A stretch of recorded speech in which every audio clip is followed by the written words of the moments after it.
তো welcome guys আমাদের একটি নিউ ব্লগে আপনাদের স্বাগত।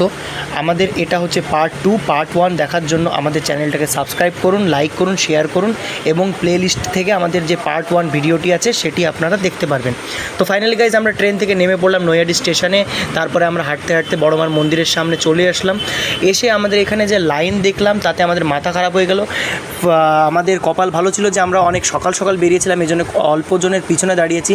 আমার বউ তো লাইনে দাঁড়াতে দাঁড়াতে পা ব্যথা হয়ে গেছিলো এবং সে একটি চেয়ার নিয়ে দোকান থেকে সাইডে বসে পড়ে।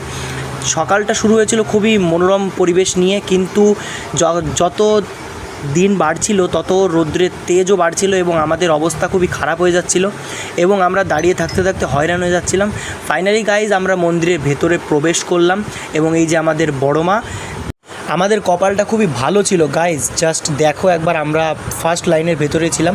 সো পুজো দেওয়ার পরে প্রসাদ নিয়ে ফাইনাল